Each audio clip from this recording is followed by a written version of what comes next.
중세시대 유럽 사람들은 이들을 만자 마케론이라고 불렀습니다. 마카로니, 즉 국수를 엄청나게 먹는 대식가라는 뜻의 이 말은 바로 남부 이탈리아인을 부르는 말이었습니다.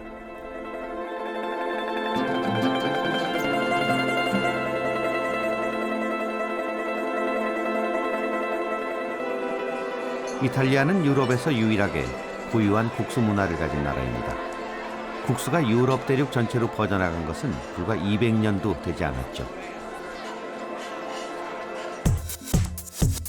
수많은 유럽인들 중에서 왜 이탈리아인들만이 국수를 먹었던 것일까요?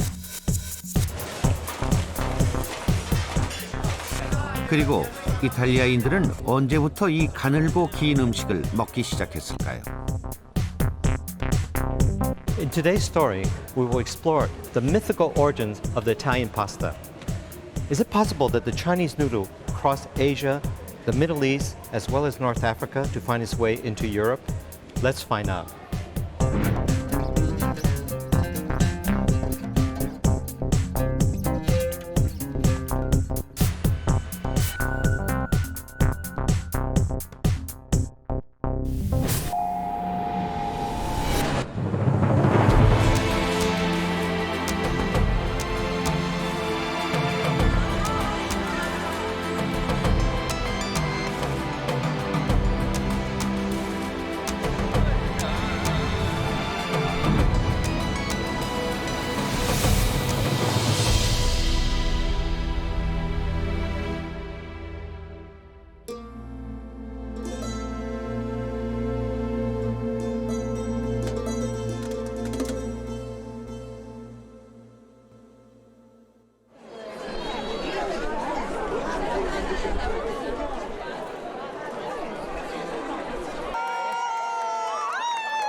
이탈리아의 결혼식은 늘 이렇게 떠들썩합니다.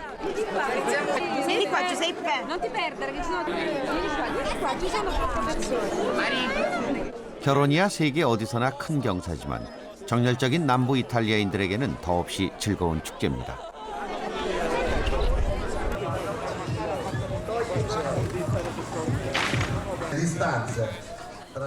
축제의 식탁에서 빠지지 않는 음식이 있습니다. 바로 파스타죠. 가늘고 긴 모양의 스파게티는 오늘날 300가지가 넘는 파스타 디자인 중에 하나입니다.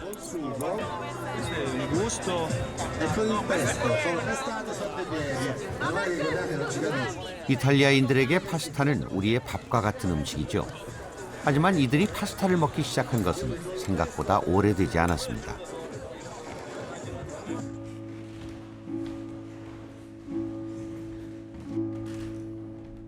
파스타의 숨겨진 과거를 알아보기 위해 캐놈이 찾아간 곳은 바로 미술관입니다.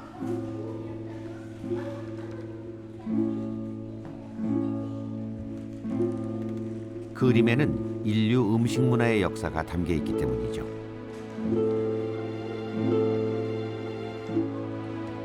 유럽의 식탁 풍경을 그린 수많은 그림들 속에는 항상 등장하는 음식이 있습니다.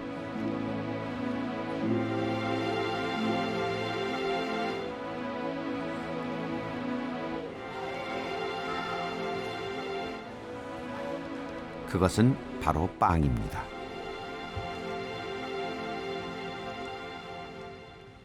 Man began to cultivate wheat about 9,000 years ago. By 3000 BC, wheat had become the staple food of Europe in the form of baked bread, which is still eaten today.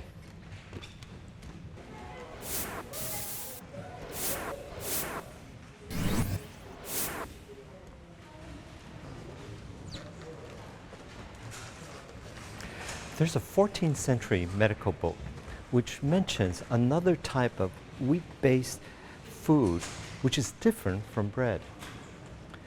In this painting, we see a woman kneading some dough, while the other is placing a thin sort of dough to dry on a rack. Let's take a closer look.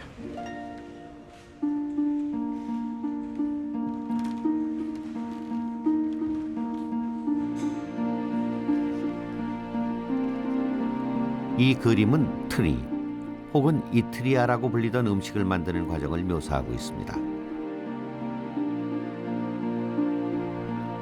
밀가루 반죽으로 만든 트리는 바로 오늘날의 파스타였습니다.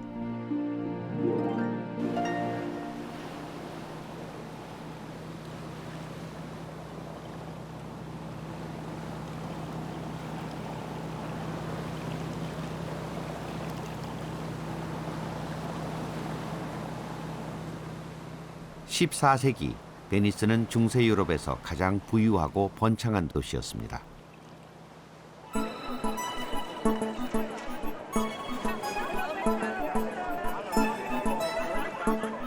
매년 2월 베니스에서 열리는 화려한 가면 축제는 중세 베니스 왕국의 찬란한 역사가 남긴 유산입니다. 당시 베니스의 상인들은 후추, 계피, 정향 등 동양의 값비싼 향신료 무역을 독점하며 엄청난 부를 쌓았습니다. 베니스는 동방의 진귀한 문물과 함께 이국적인 문화가 유럽으로 흘러들어가는 문명의 창구이기도 했습니다.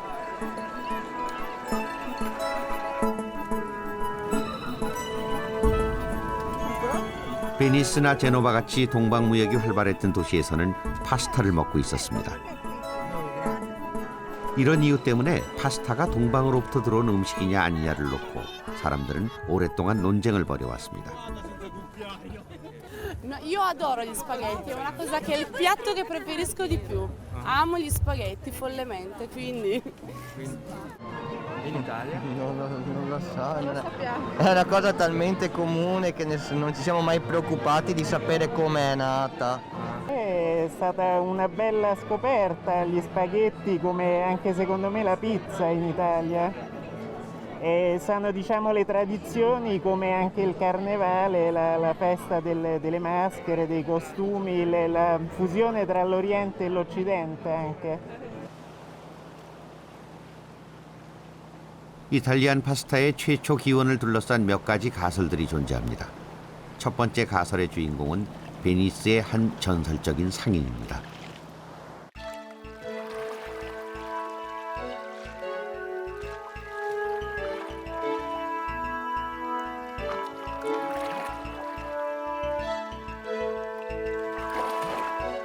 그는 바로 마르코 폴로였습니다. 마르코 폴로는 15세 되던 해 베니스를 떠나 중국으로 향합니다. 당시 유럽인들에게 미지의 세계였던 중국과 아시아 각지를 25년간 여행하고 고향으로 들어옵니다. 이때 마르코 폴로가 중국의 국수를 이탈리아로 가져왔고 여기서 파스타가 시작되었다는 것입니다.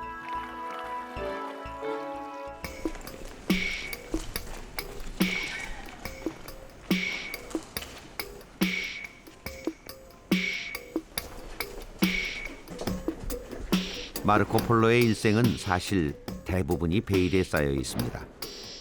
그의 탄생지로 알려진 이곳은 그의 별명을 따서 밀리오네 거리라고 불립니다. 밀리오네는 백만장자를 의미하기도 하지만 허풍쟁이란 뜻도 가지고 있죠.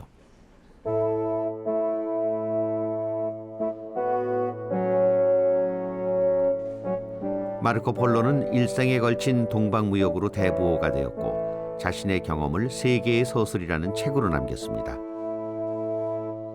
동방견문록으로 잘 알려진 이 책은 오늘날까지도 사실 여부를 놓고 지윤이 논란에 휩싸여 있습니다. 그래서 우리는 그의 기록이 사실인지부터 확인해 보기로 했습니다.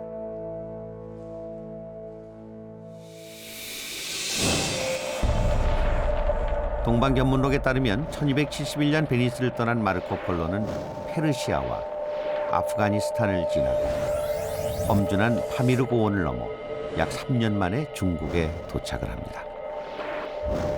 그리고 당시 쿠빌라이 칸이 지배하던 원나라의 관리로 있으면서 중국 각지를 여행하게 됩니다.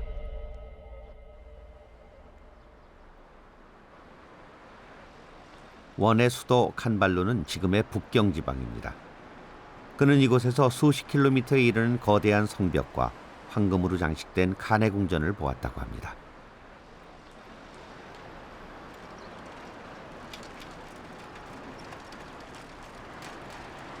현재 자금성의 서남쪽에는 동방견문록에 등장하는 다리가 남아 있습니다. 중국 사람들은 오랫동안 이 다리를 마르코폴로 다리라고 불러왔습니다. This is the Luguo Bridge. Marco Polo has described it as one of the most beautiful bridges in the world.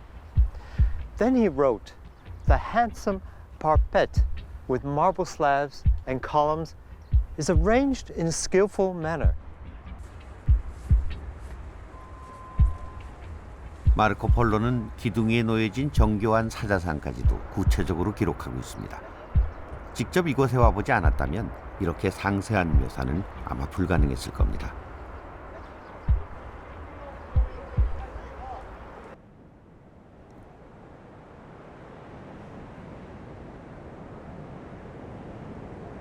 마르코폴로는 중국뿐 아니라 중앙아시아 곳곳의 신비한 오지마을까지 여행했습니다. 그리고 이곳에서 거대한 풍광과 진기한 풍습, 이색적인 사람들과 마주쳤을 겁니다.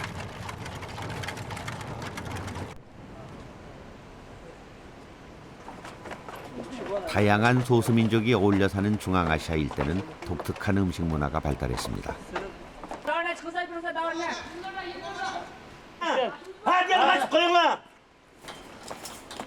낙타 통구이는 위그르족에게 전해 내려오는 이색적인 잔치 음식입니다. 낙타의 후추와 매운맛이 나는 즈란 등 12가지 향신료를 섞은 밀가루 반죽을 입혀 통째로 화덕에 넣습니다.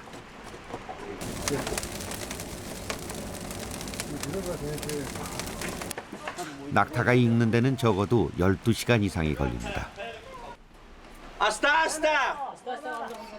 거대한 낙타구이는 100여 명이 배불리 먹을 수 있을 만큼 어마어마한 양이죠.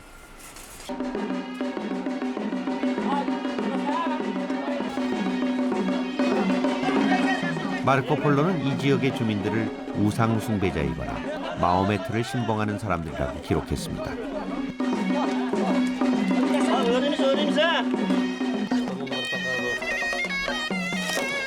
늘 먹고 마실 것이 충분해서 풍요로운 삶을 누리고 있었다고 적고 있습니다. 낙타의 뱃속에는 양이 통째로 들어가 있었군요. 이런 아시아의 진기한 음식 문화를 동방견문록은 자세히 묘사하고 있습니다. 세상에서 가장 깨끗한 소금이 넘치는 타이칸의 소금산. 페르시아와 카슈가르 등지의 넓은 포도밭과 신선한 포도주. 응고시킨 말젓을 물에 풀어먹는 카물 지방의 독특한 풍습에 이르기까지 마르코폴로는 가는 곳마다 그 지방의 독특한 술과 음료, 음식들을 언급하며 끊임없는 감탄과 찬사를 보내고 있습니다.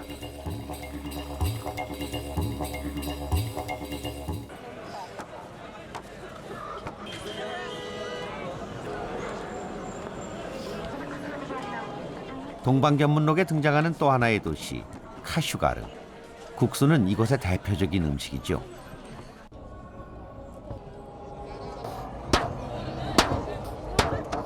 마르코폴로가 이곳에 도착했던 원나라 때는 중국은 물론 중앙아시아 전역에 국수가 퍼져 있던 시기였습니다. 그는 중국 어디를 가든 이렇게 국수를 만드는 장면을 보았을 겁니다.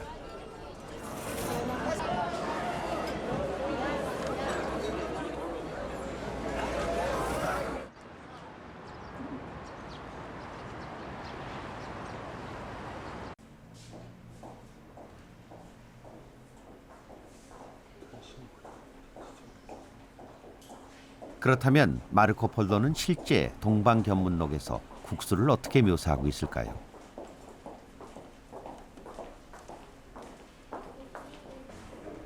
피렌체 도서관에는 전 세계에 흩어진 130여 개의 판본 중 원본과 가장 가까운 3개의 필사본이 보관되어 있습니다. 그런데 이상하게도 3권의 동방견문록 어디를 찾아보아도 중국에서 국수를 보거나 가져왔다는 이야기는 나오지 않습니다. 유일하게 국수가 등장하는 것은 판수루라는 섬을 묘사한 대목입니다.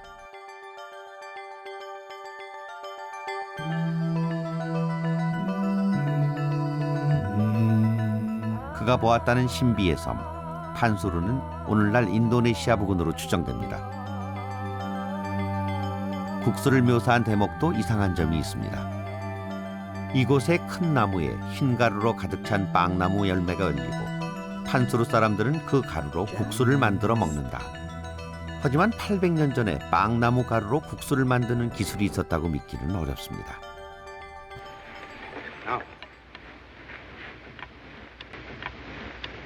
You have never seen food like this before? No, what is it, snakes? No, no. It has been eaten by the poor people in China for many generations. We call it spaghetti. Lifting the arm heavenward thus, and then... Inhale. 마르코 폴로의 가설은 그동안 아무 검증 없이 대중매체를 통해 확산되어 왔던 거죠.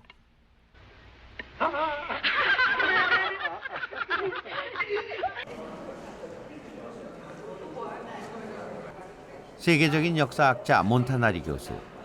그는 이른바 마르코 폴로 가설이 허무맹랑한 속설일 뿐이라고 일축합니다. Marco Polo non ha mai parlato della pasta, è solamente in una edizione più tarda dei viaggi di Marco Polo che il suo editore ha aggiunto una piccola nota in cui parla della pasta cinese, ma è una interpolazione, un'aggiunta poco chiara. Quello che sicuramente sappiamo è che quando Marco Polo andò in Cina, gli italiani già conoscevano da tempo la pasta, già la usavano, già la vendevano, già la consumavano.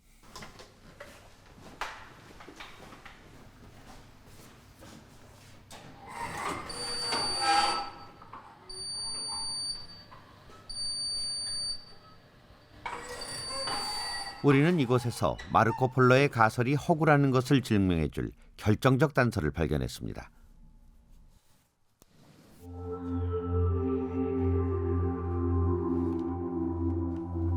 이 책은 13세기 제노바의 각종 사문서들을 엮은 것입니다. 그중 1244년에 쓰여진 한 의사의 처방전에 파스타가 등장합니다. 소화불량 증세를 치료하기 위해 파스타를 먹지 말라고 권유하고 있죠. 마르코 폴로가 중국에서 돌아오기 적어도 50년 전 이탈리아에는 이미 파스타가 존재하고 있었다는 얘기입니다. That raises a very interesting question. Now, if there was pasta in Italy in the Middle Ages, well, where did pasta first started? China or Italy? Well, for the answer to that, we need to travel back in time to Italy during the time when it was the center of the Roman Empire. 지금으로부터 2000여 년 전 로마의 고대 도시 폼페이.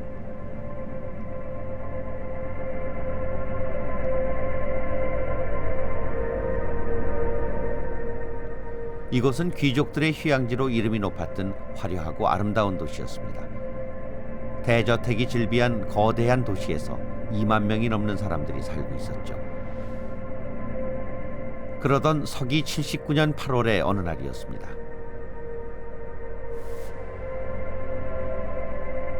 비극은 베수비오 화산의 폭발과 함께 시작되었습니다. 뜨거운 용암이 순식간에 도시를 뒤엎었고 하늘에서는 화산재가 쏟아져 내리기 시작했습니다. 공포에 쫓긴 사람들은 포도밭을 가로지르며 필사적으로 달렸습니다.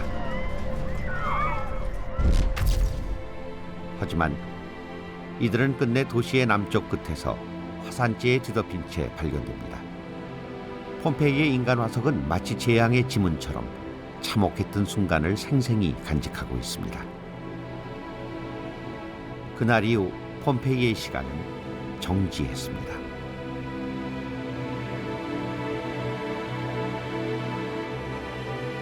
한 귀족의 저택에서 발견된 초상화입니다. 그들의 차림새로 볼 때 당시 로마 사람들은 매우 화려하고 사치스러운 생활을 했을 겁니다.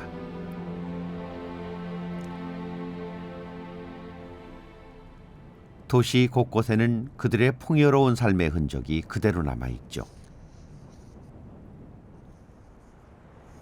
여기는 식당입니다. 뒤편 주방에는 음식을 조리하던 화덕이 보입니다.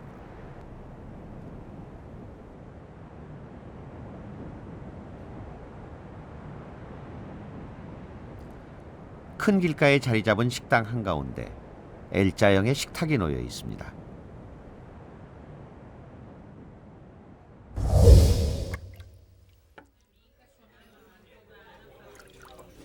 이 식당은 간단한 음식을 파는 오늘날의 스낵바 같은 곳이었습니다.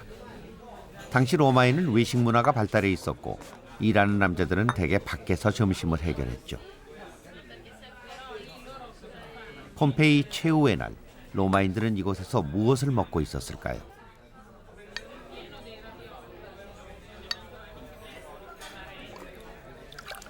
그들이 즐겨 먹었던 것은 렌즈콩이나 완두콩, 양파, 호박 같은 야채를 넣은 스프였습니다. 바다가 가까웠기 때문에 육류보다는 해산물을 많이 먹었습니다. 굴이나 홍합, 모시조개 등의 어패류를 삶아 먹거나 구운 생선 요리를 먹었죠. 점심 식사가 끝나갈 무렵이었습니다.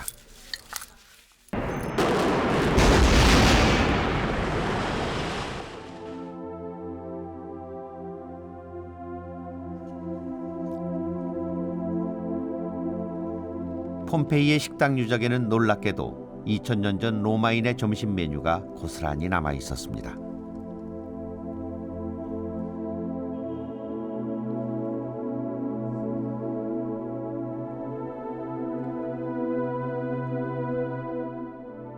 그런데 음식 유물 속에 파스타는 없습니다. 로마인들이 밀로 만들었던 음식은 빵이었습니다.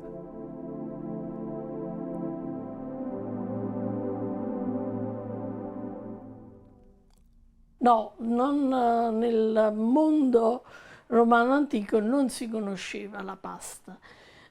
Quello che veniva utilizzato era una sorta di pizza che somigliava molto alla pizza attuale, cioè una focaccia bassa che veniva cotta nel forno e su cui veniva posto del formaggio.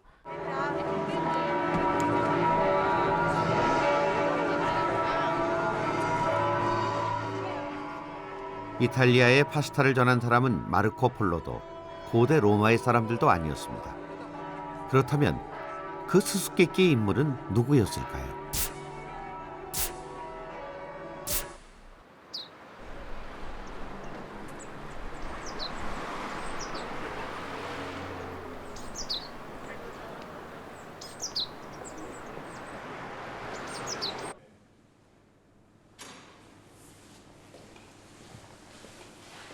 여러분은 지금부터 파스타 역사상 가장 중요한 문헌을 만나게 될 겁니다.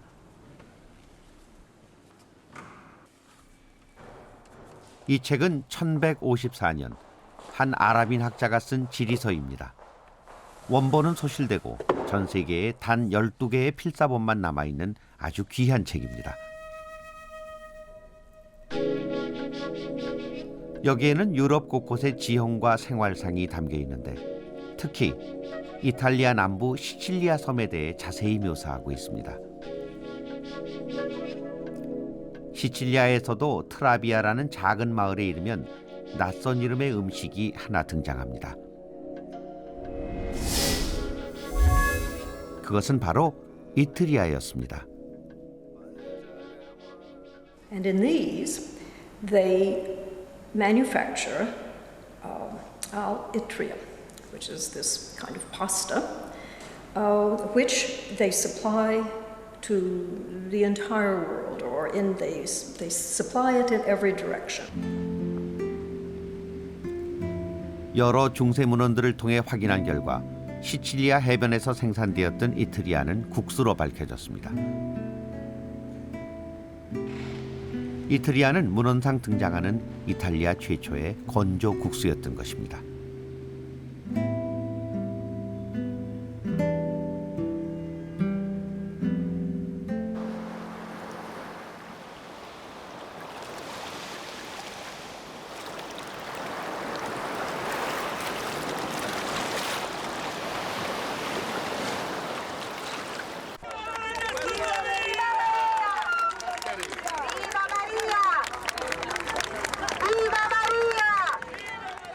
시칠리아는 오랜 가톨릭의 전통을 가진 곳입니다. 해마다 성모 승천 축일이면 성모상을 태운 배를 바다로 떠나보내고 마을의 모든 배가 그 뒤를 따릅니다. 시칠리아에서만 볼 수 있는 독특한 해상 축제입니다.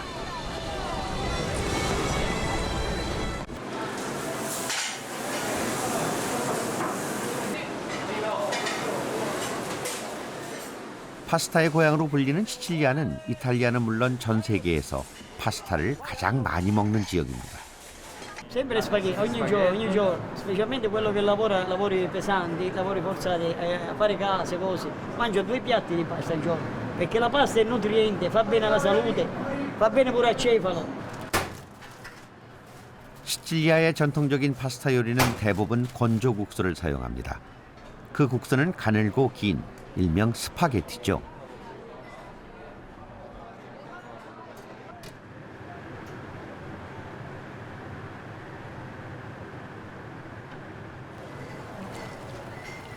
잘 삶은 홍합에 후추를 넣은 육수를 붓고 올리브유, 양파, 매운 고추, 아몬드 가루를 듬뿍 넣어 끓입니다.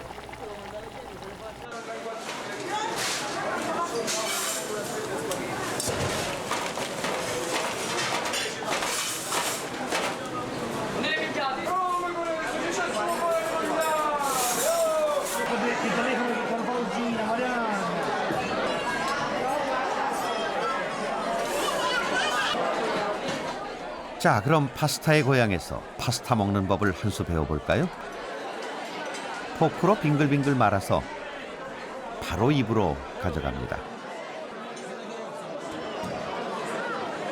얌전하게 먹기 위해 굳이 스푼을 사용할 필요는 없습니다. 파스타의 질감을 느끼기 위해서는 2번쯤 말아 후루룩 먹어야 제맛이죠. 파스타는 원래 손으로 먹던 음식이었습니다. 유럽 세계에 포크가 보급된 후 이탈리아 사람들은 성그었던 포크의 살을 지금처럼 촘촘하게 개량했습니다. 파스타를 먹기 위해서였죠.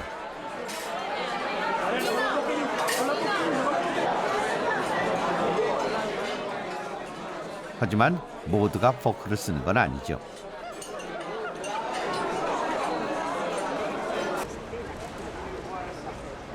그런데 파스타는 왜 유럽 대륙도 이탈리아 본토도 아닌 지중해의 외딴 섬에 돌연 등장했을까요?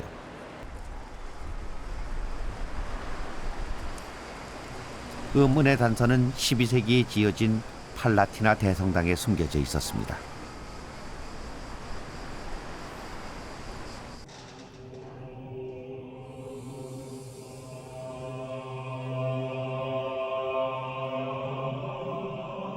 보수공사가 한창인 교회의 지붕으로 올라갔을 때 가려져 있던 비밀의 세계가 그 실체를 드러냅니다. 수많은 팔각의 별들이 종유석 모양으로 조각된 천정은 온통 기묘한 이미지들로 가득했습니다.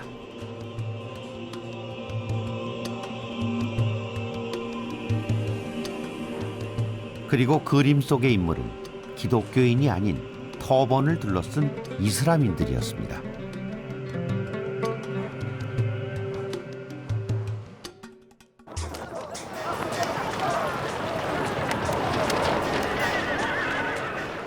(9세기) 초 어느 날 시칠리아 해안가에 700여 명의 전사와 1만 명의 보병 부대가 상륙합니다. 이 군대는 시칠리아를 정복하고 이후 약 200년간 이 일대를 통치했습니다. 이들은 지금의 북아프리카에서부터 시칠리아, 스페인, 안달루시아에 이르는 거대한 이슬람 제국을 이루었던 아드라비드 왕조의 군사들이었습니다.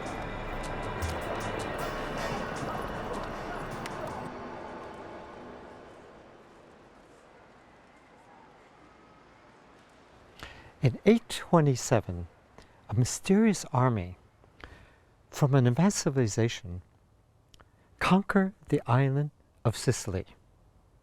They ruled for a mere 200 years, but their impact lasted much longer than that. 아름다운 분수의 정원을 뽐내는 이 궁전은 시칠리아에 남아있는 몇 안 되는 이슬람 양식의 건축물입니다.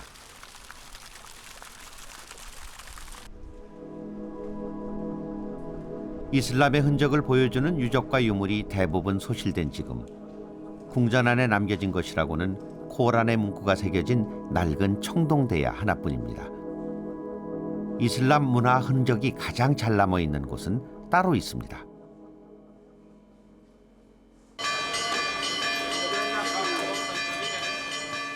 바로 시칠리아의 시장입니다. 이슬람 문명의 가장 위대한 유산은 새로운 음식 문화였죠.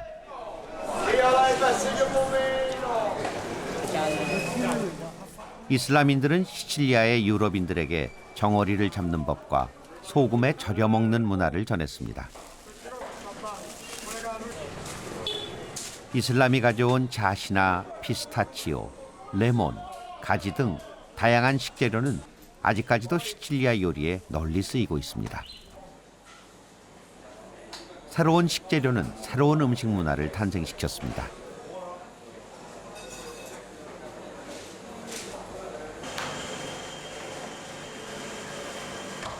지금 만들고 있는 것은 이탈리아의 대표적인 디저트 마지판입니다. 흰 반죽 안에는 밀가루와 아몬드 가루, 리코타 치즈, 그리고 설탕이 듬뿍 들어가 있습니다.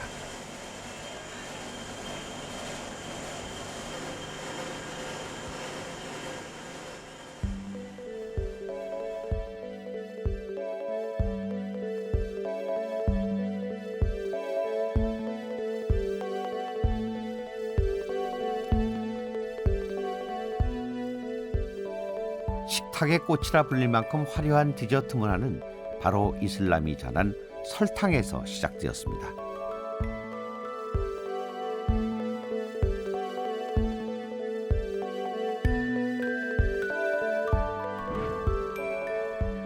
중세 유럽인들은 설탕을 악마의 성물이라고 불렀습니다. 설탕의 달콤함이 이성을 마비시키고 영혼을 앗아간다고 믿었을 만큼 그 맛은 매혹적이었죠.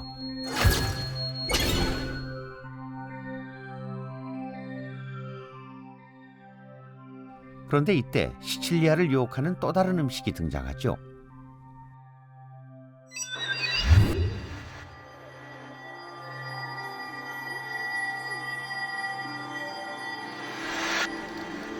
그것은 이트리아라는 건조한 국수였습니다. 이 국수는 중세시대 많은 요리책에서 리슈타라고도 불렸죠.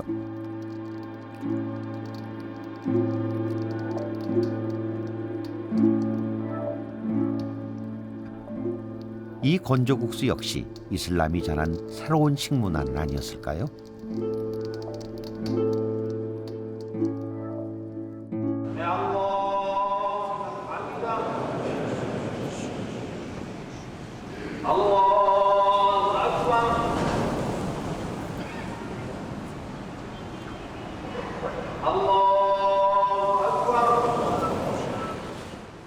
오늘날 북아프리카에서 중동에 이르는 이슬람 세계의 국수 문화는 거의 알려진 바가 없습니다.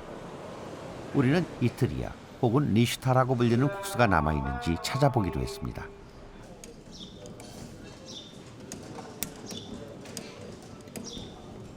이란에서 리슈타라는 말은 몇 가지 다른 의미로 쓰이고 있었습니다. 리슈타는 페르시아어로 시를 뜻하는 말입니다.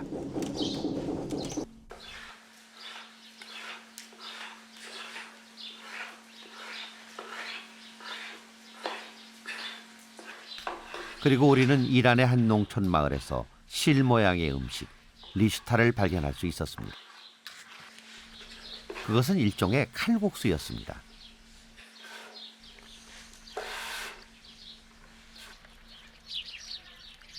리슈타를 햇볕에 잘 말렸다가 야채와 콩이 들어간 국물에 넣고 끓이면 이란의 전통 국수 요리인 아슈 리슈타가 됩니다.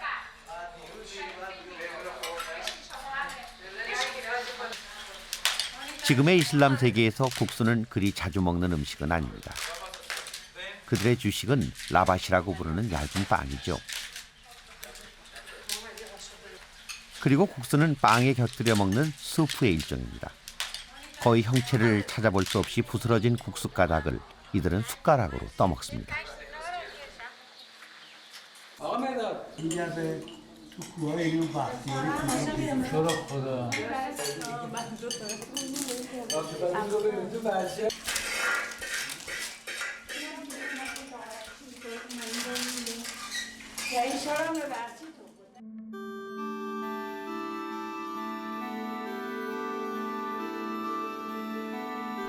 이슬람인들은 이탈리아보다도 먼저 국수를 만들었으며 그들만의 독특한 국수 문화를 가지고 있었습니다.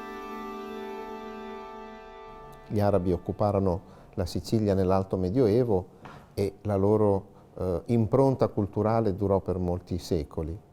E questo legame, dico, non è casuale perché probabilmente, questa è una delle versioni oggi più accreditate, probabilmente furono gli arabi a portare in Sicilia questa pratica della pasta a lunga conservazione, quindi della pasta secca. 이탈리아의 파스타가 막 등장했을 무렵 지구 반대편에서는 국수의 대혁명이 일어나고 있었습니다.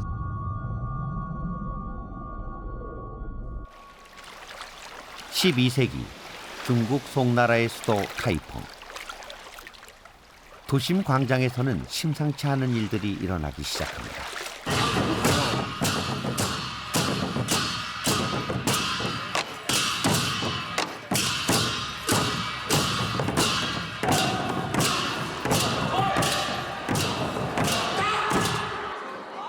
그것은 닭싸움이었습니다.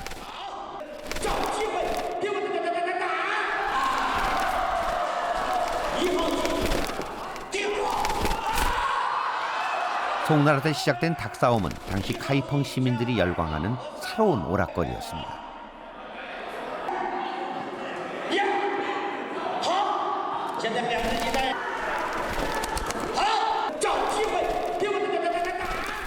카이펑의 거리에서는 닭싸움뿐만 아니라 춤과 무술, 기계 등 다양한 볼거리가 꽃을 피웠습니다.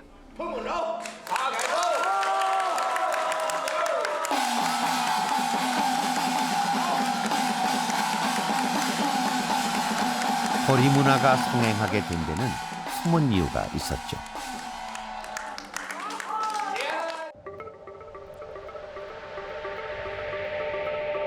바로 도시가 변했기 때문이었습니다. 이곳은 당나라의 수도였던 장안입니다. 송나라 이전의 도시는 매우 폐쇄적인 곳이었습니다. 담으로 에워싸인 각 방이 주민들의 거주 지역이었습니다. 밤에는 문을 닫아 통행을 제한했습니다.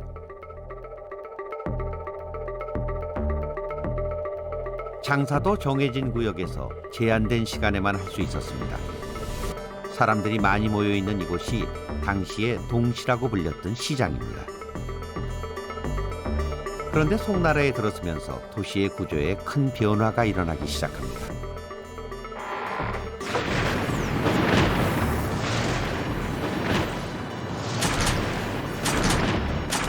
우선 성곽의 높이가 절반 정도로 낮아졌습니다. 내부의 구획을 나누던 담도 사라졌죠. 집들이 뒤로 밀려나면서 큰 길이 만들어졌고 담이 있던 자리에는 상점들이 생겨났습니다. 거리에서 장사를 하는 노점도 이때부터 모습을 드러냅니다. 큰 길을 중심으로 양편의 가게가 늘어선 현대적인 거리 형태가 중국 역사상 처음으로 등장한 것입니다. 통행 금지도 없어졌습니다. 상인들은 야시장을 열어 밤새 장사를 하기 시작했죠. 이렇게 상업이 발달하고 도시 유동 인구가 많아지면서 가장 번창한 산업이 있습니다. 바로 외식업이었습니다.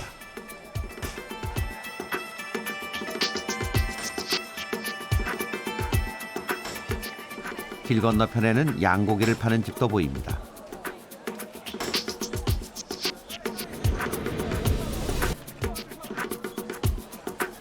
지금 보이는 2층 건물은 당시 분차라고 불렸던 대형 식당입니다.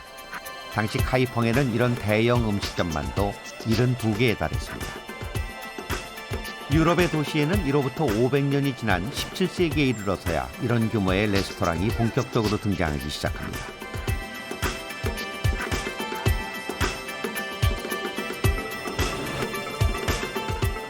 길거리에서 음식을 사 먹는 노점 음식 문화도 발달했고 음식을 배달시켜 먹는 문화도 성행했습니다. 저기 음식을 배달하는 사람이 보이는군요.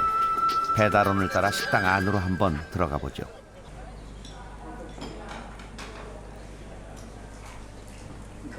타이펑의 시민들은 식도락가였습니다. 더 다양하고 맛있는 요리를 신속하게 제공받기를 원했죠.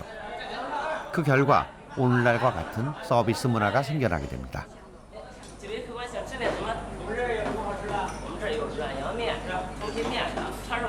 손님이 자리에 앉으면 종업원은 각 손님에게 원하는 메뉴를 물어 주방장에게 전합니다.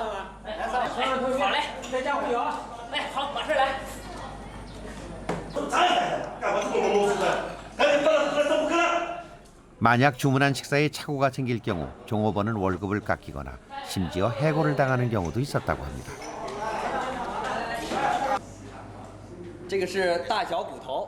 이때 이런 송나라의 식당에서 가장 인기 있는 메뉴는 무엇이었을까요? 그것은 바로 국수였습니다. 맑은 야채 국물에 양고기를 얹은 암생연양면.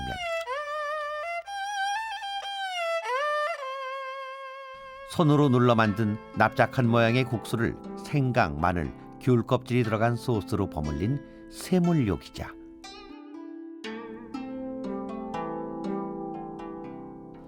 종이처럼 얇은 돼지고기를 얹고 고기 국물을 부어 먹는 동피면 등 30가지가 넘는 다양한 국수가 카이펑에서 탄생했습니다.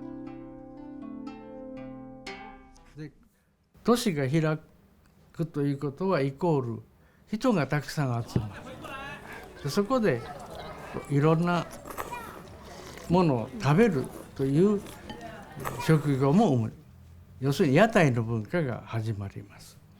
でその屋台の文化の中で最も手っ取り早く食べられるのが麺。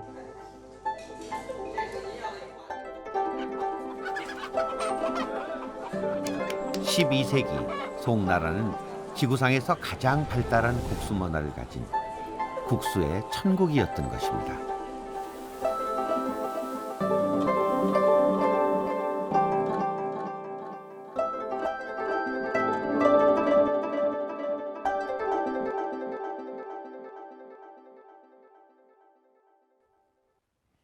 This scroll shows the streets of Kaifeng, which was then the capital of the Song dynasty, which is about 11th-12th century in China. Now, at that time, Paris had about 100,000 people, while Kaifeng had over 500,000. It was an international cosmopolitan city with people from all over the world. Let's take a closer look.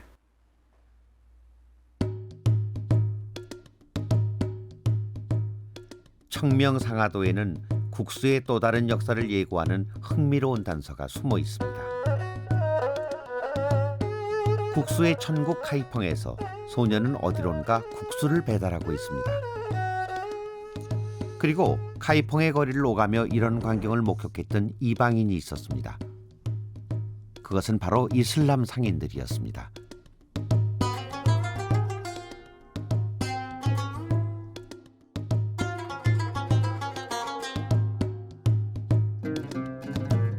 당나라부터 송나라에 이르기까지 카이펑과 같은 대도시에는 수만 명의 서역 상인들이 드나들었습니다.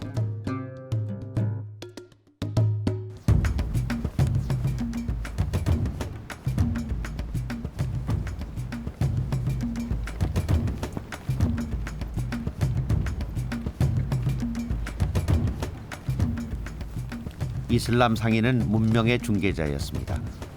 그들은 거친 사막을 건너 차와 비단, 향신료와 카펫, 그리고 동서양의 문명을 실어날랐죠.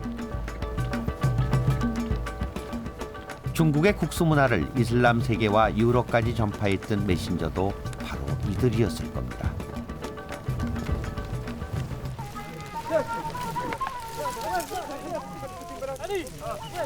수천 킬로미터의 사막을 이동해야 했던 캐라반은 독특한 음식 문화를 가지고 있습니다.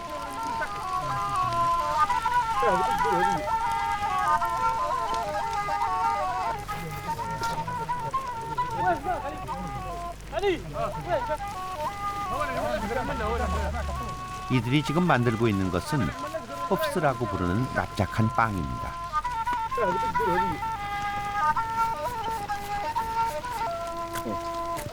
이렇게 만든 빵을 건조하면 일주일쯤 보관이 가능한 이동식량이 됩니다. 말린 대추야자와 같은 건조 과일은 사막에서 꼭 필요한 휴대식품입니다. 이런 카라반의 건조 음식 문화는 국수의 역사에 결정적인 공헌을 하게 됩니다.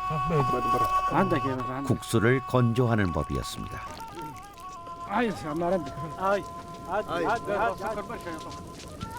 By the 10th century, people of Islamic culture were eating noodles. Now, in the Middle Ages, there were recipes for dried noodles in a number of cookbooks. The question is, this ancient Islamic culture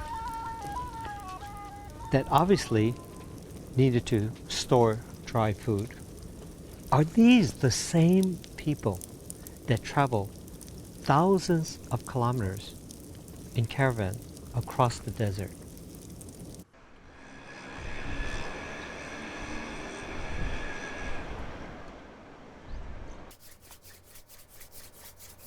이곳 북아프리카 튀니지에는 특이한 국수가 있습니다. 일단 반죽을 굵은 국수 가닥처럼 만든 뒤에 다시 작은 조각으로 떼어내 비빕니다.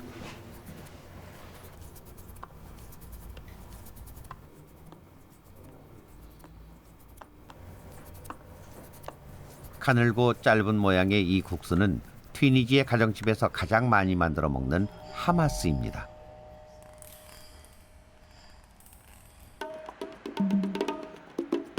이들은 하마스를 그냥 먹지 않고 뜨거운 햇볕에 내어 잘 말립니다. 잘 말린 하마스는 6개월쯤 보관해두고 먹을 수 있지요.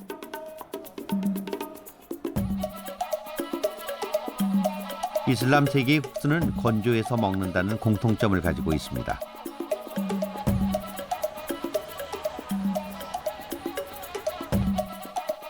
이런 건조면의 전통은 카라반의 지혜에서 비롯된 것이죠.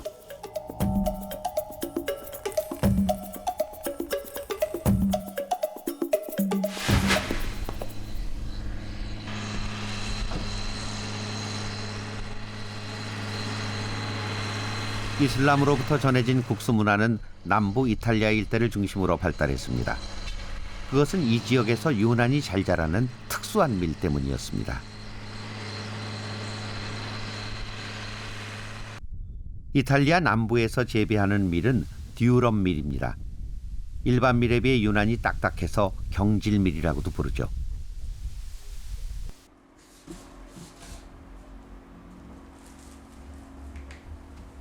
이탈리아의 건조 파스타는 모두 이 듀럼 밀로 만들어집니다.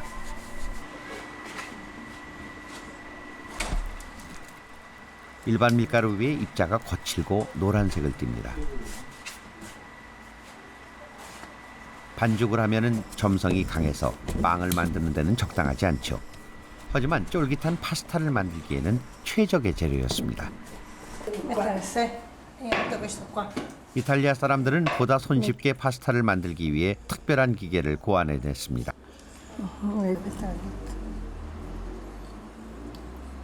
구멍 속에 반죽을 넣은 뒤 나사의 힘을 이용해서 눌러내리는 거죠.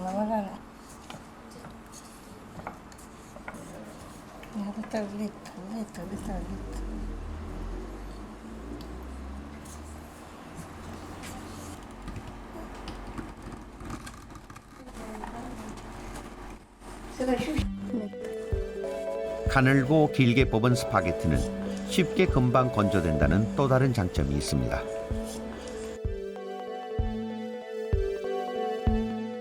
이탈리아 사람들은 파스타를 말리는 과정을 진실의 시간이라고 부를 만큼 중요하게 생각했습니다.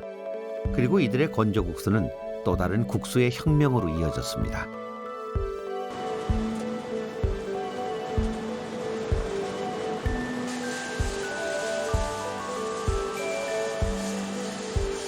그것은 대량 생산이었습니다. 장기간 보관이 가능한 건조국수는 보관과 유통에도 유리했죠.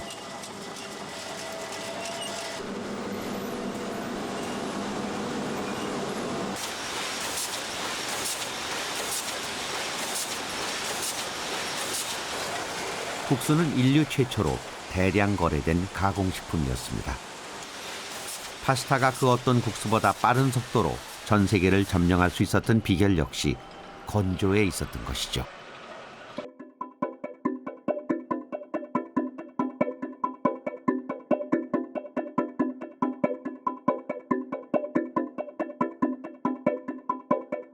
파스타 디자인은 300가지가 넘습니다. 이탈리아인들의 기발한 상상력과 유머 감각이 곁들여진 것이죠.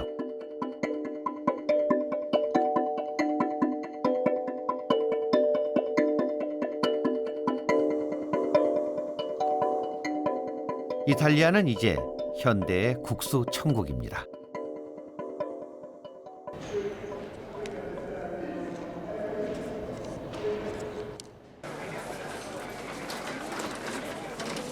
이탈리아보다도 먼저 국수를 먹었고 그 국수를 이탈리아로 전했던 이슬람 사람들에게 오늘날 국수는 더 이상 주된 요리가 아닙니다.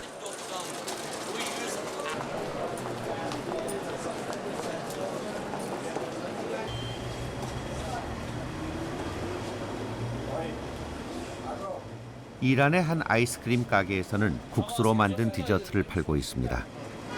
파루데라는 얼음 국수인데요. 쌀이나 전분으로 만든 국수를 얼려서 라임 주스와 장미수를 뿌려 먹는 재미있는 음식이죠.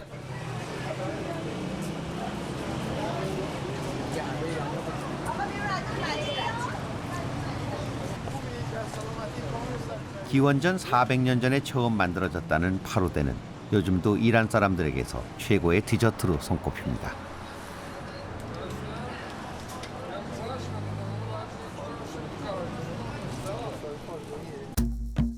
하지만 오늘날 이슬람의 식탁에서는 가늘고 긴 국수를 찾아보기가 힘들게 되었습니다.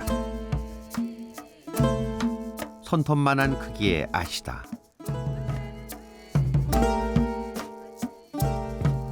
길이가 아주 짧은 하마스. 곡식 알갱이 모양의 쿠스쿠스가 그 자리를 대신하고 있습니다.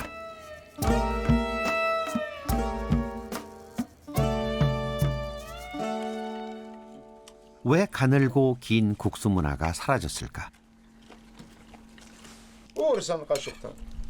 오랜 수식 문화를 가진 이들에게 길고 끈적끈적한 국수는 손으로 먹기 매우 불편한 음식이었을 겁니다. 그래서 자연스럽게 국수는 그들의 식탁에서 밀려나게 된 것이죠.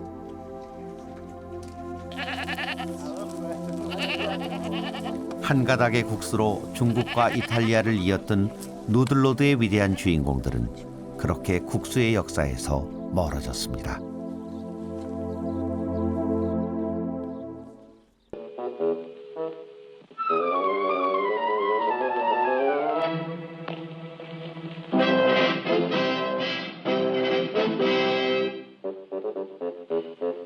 천년 전 신비한 동방에서 건너온 국수의 문화는 이탈리아 사람들을 매혹시켰죠.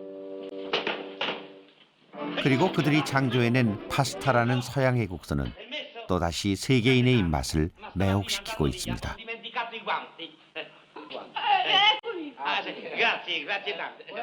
문명과 문명을 잇는 이야기. 파스타 오디세이의 흥미로운 결말은 오늘 우리의 식탁 위에 펼쳐지고 있습니다.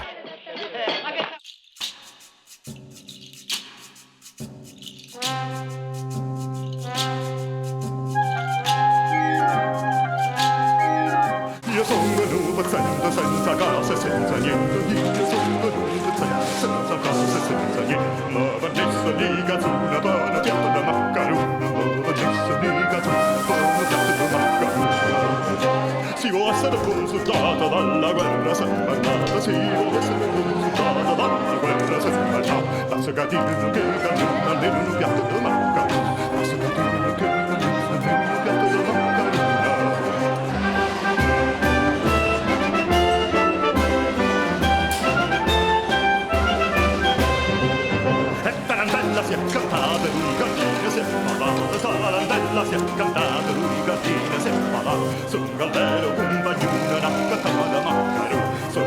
io